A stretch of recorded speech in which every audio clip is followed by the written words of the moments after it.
É exatamente isso, Daniel. Hora do meio-dia, horário que as pessoas estão almoçando, e é na compra destes ingredientes para as refeições que a maioria dos brasileiros acabou aí entrando nessa questão do endividamento com cartão de crédito, né? Cartões de supermercados. Está cada vez mais caro comprar aqueles itens básicos do nosso dia a dia.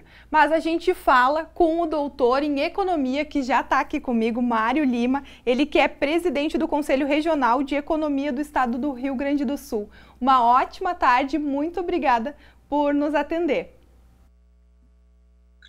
Boa tarde, Gabriela. O prazer é todo meu.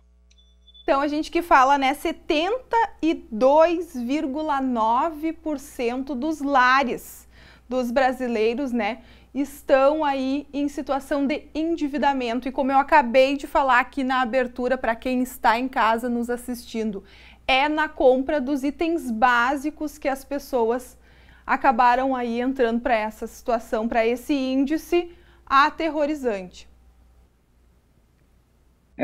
Hoje o Brasil está passando por um problema muito difícil, especialmente no que diz respeito à taxa de desemprego, uma taxa de desemprego elevadíssima, batendo recordes. Isso faz com que as pessoas, então, tenham menos renda, justamente por não estarem na atividade laboral, logo não tenham formas de rendimento para sua sobrevivência, o que acaba ocasionando, então, a necessidade de ou deixar as contas para um segundo momento, ou até mesmo se utilizar de recursos que elevem o seu endividamento. E ao mesmo tempo que em muitos momentos da história a economia brasileira fez com que a população utilizasse outros instrumentos para a recuperação de sua renda ou para a complementação da sua renda, nesse momento não é possível, justamente porque as pessoas nos momentos mais difíceis da economia brasileira, elas se socorriam da informalidade. Porém, a grande crise econômica que nós vemos hoje é decorrente justamente de uma crise sanitária dada pelo novo coronavírus e que afeta diretamente a economia informal, né? E justamente aquela economia do ambulante, aquela economia que estava ligada à informalidade. Então, isso reduziu de forma drástica a capacidade de renda das famílias, fazendo com que ocorresse, então, uma menor quantidade de recursos disponíveis para fazer frente ao seu consumo e ao pagamento das suas despesas, ocasionando, então, um crescimento mais acentuado da dívida, combinada com o crescimento dos preços, decorrente justamente de um aspecto inflacionário, uma pressão inflacionária que nós estamos vivendo, especialmente aquela que envolve os preços administrados como dos combustíveis e agora, de forma mais imediata, da energia elétrica. O assustador é que a gente não tem perspectiva nenhuma de uma melhora, de uma baixa desses valores aí.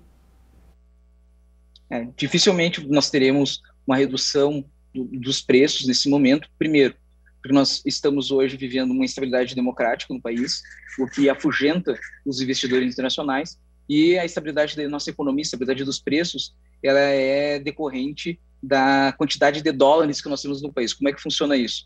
Hoje o Brasil, ele não, como qualquer outro país, não consegue produzir tudo aquilo que necessita. Porém, o Brasil é um país que precisa muito de produtos industrializados. E nós não temos uma indústria que consiga alcançar, digamos assim, ofertar todos os produtos que a população demanda.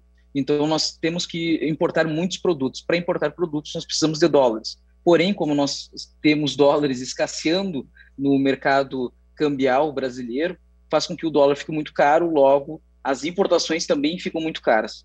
Então, o nível de importação no qual nós estávamos acostumados a receber produtos importados para controlar a nossa demanda e, obviamente, controlar, então, os preços, ficaram prejudicados, né? Então, nós temos cada vez menos produtos na economia brasileira sendo ofertados para a população, logo, nós temos um aumento de preços e combinado, então, com a estrutura econômica que afugenta investidores, especialmente até mesmo aqueles especulativos, reduz a quantidade de dólares dentro do país, as importações ficam caras, nós compramos menos produtos importados e aí então temos menos produtos a ofertar para a população brasileira e então acaba ocorrendo que os poucos produtos que estão sendo ofertados dentro do país aumentem de forma significativa os seus preços.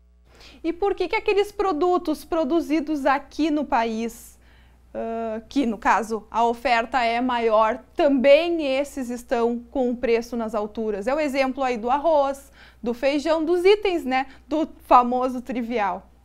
O que aconteceu agora com o problema da pandemia, que gerou uma grande corrida das pessoas aos supermercados, justamente pela rotina que a pandemia acabou proporcionando para as pessoas, além dessa alta demanda por bens de primeira ordem, né, principalmente os alimentos, combinado com um elevado custo da produção desses alimentos, principalmente daqueles relacionados à distribuição, como, por exemplo, do combustível, fizeram com que os repasses dos altos custos de produção e distribuição desses produtos, principalmente dos alimentos, fossem repassados para o consumidor. Então, essa combinação proporcionou, então, a elevação dos preços e a tendência de que esse alto nível de preço se mantenha se essa conjuntura nacional, no que diz respeito aos aspectos políticos e econômicos, ainda se mantém.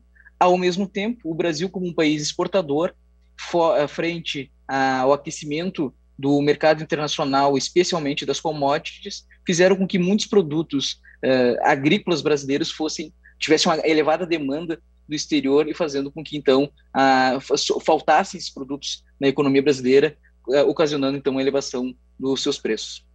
É aquela coisa, né? Quem está dominando o mercado numa situação como essa de crise fica ainda mais rico e se aproveita da situação. No momento de crise, quem tem mais capital, quem tem mais alavancagem, como nós falamos em economia, possui mais condições de acumular mais o capital, né? De concentrar mais renda e, obviamente, conseguir ultrapassar esse período que é bastante difícil de uma forma mais segura ou, digamos assim, menos prejudicial. Então, só no último ano, a gente teve 12 milhões de famílias entrando para essa situação de endividamento, né? Porque a gente tinha um número em lares, esse comparativo de agosto de 2020 para agosto de 2021 é um recorde.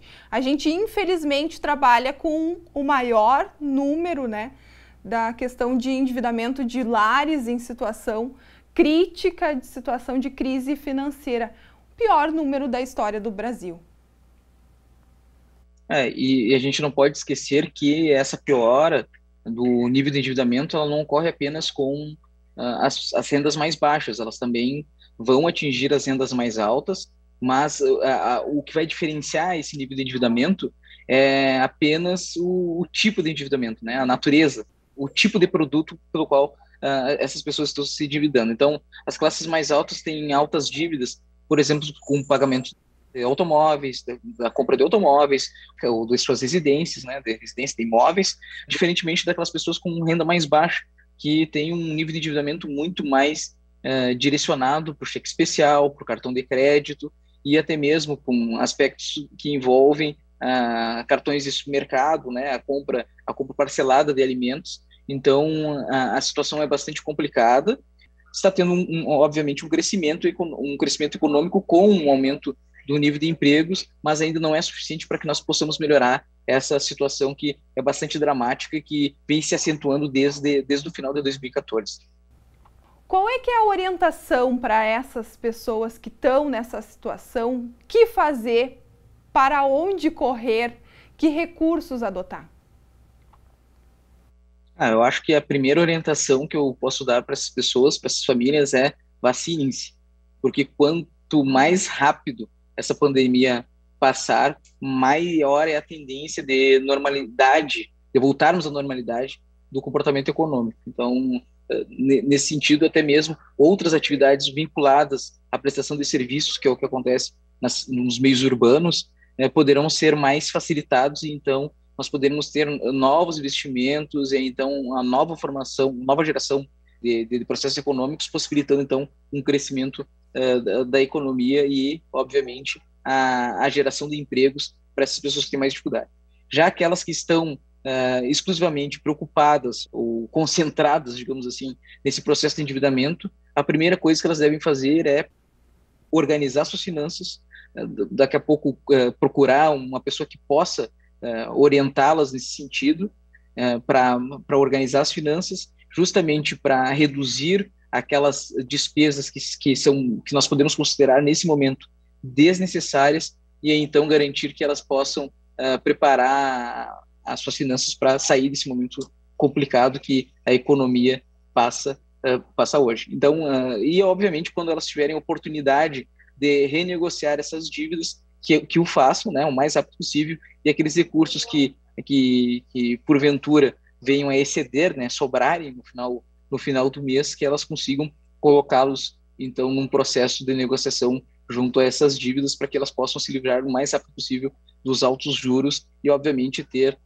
os seus cadastros adequados para que elas consigam ter a sua vida normal no que diz respeito ao consumo de volta.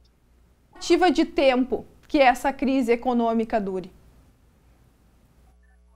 Isso aí eu teria que ser mais do que economista, né? Eu teria que ter um poder mágico, uma bola de cristal para poder prever esse tipo de coisa.